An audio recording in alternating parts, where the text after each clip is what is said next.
Para sa dugang nga mga balita sa Bacolod City, kag pila ka lugar sa Western Visayas, mangin kauputa si Adrian Prietos. Adrian?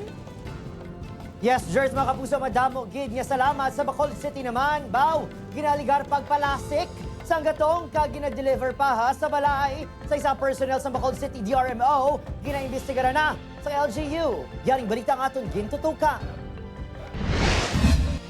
Nakabaton sa reklamo ang Bacolod City LGU angot sa inabahayag pagpang-deliver sang gatong sa balay sa isa ka personnel sa Bacolod City DRRMO. Ang gatong ang ginaaligar naghalin sa supply nga gatong sa CDRRMO. Sunday, sa detalye ginhatag sa opisina sa alkalde sa news team, ginaaligar nga naglabot sa 20 tubtob 40 litros ang gatong ang ginpalasik sa balay sang personnel.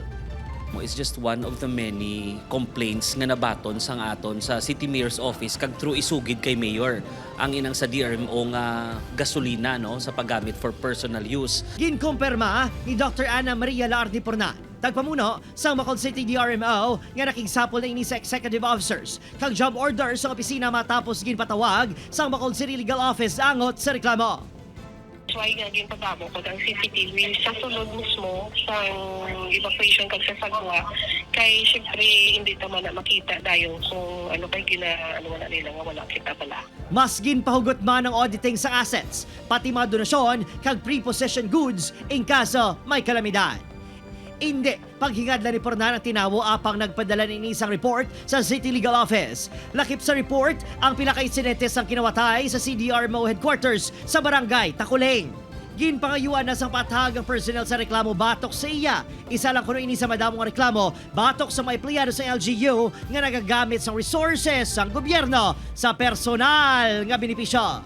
For now, there's a number of cases that are being investigated by the City Legal Office. Tanan sila nahatagan ng notice to explain, may iban, may investigative report, investigation report na ginpagwa ang City Legal. Samtang, padayon man yung ginatutugan ang kaso sa empleyado sa City Treasurer's Office kag Bacolod Environment and Natural Resources Office nga una na ginpahayag nga fixers.